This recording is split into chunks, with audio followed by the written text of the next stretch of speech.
in the couch cushions for President Trump's tax plan. I come to this very openly because of my background. I'm a former CIA officer and Pentagon official. I did 3 tours in Iraq alongside the military. I spent my entire professional life before coming to elected office serving in sort of jobs that had me working in an hourly basis with the military. I served in the House and served on the Veterans Affairs Committee there and served on the Senate Veterans Affairs Committee. And what I'm concerned about right now is that in this rush to cut everything for the sake of cutting, we're going to affect the very people that should be treated as nonpartisan, right? It shouldn't be a partisan issue to serve our veterans who have risked their lives, put themselves in danger, and come home with the express understanding that their nation owed them a debt.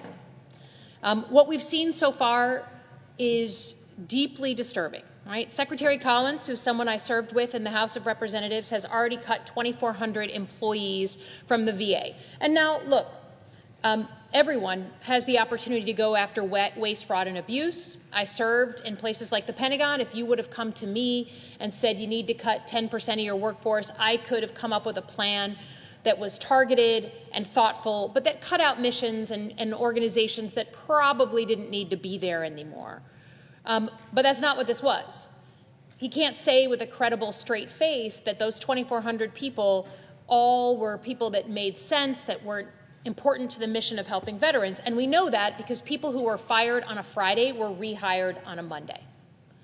And now we're facing the prospect of 70,000 to 80,000 additional people from the VA being cut across the country.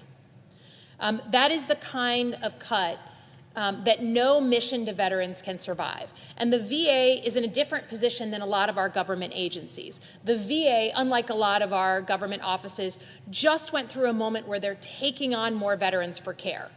Just a couple of years ago, this body, on a bipartisan basis, Democrats and Republicans, voted on something called the PACT Act, which expanded coverage at the VA for our 9/11 era veterans, Afghanistan, Iraq, Syria, Somalia.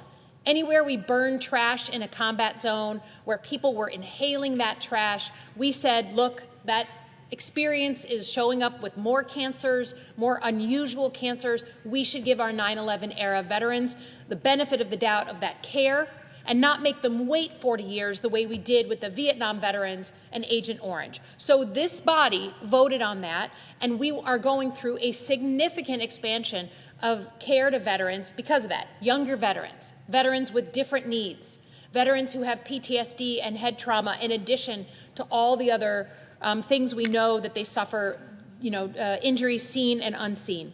So when you start talking about cutting 70,000 to 80,000 people out of the VA, there is no way that you do that without cutting services.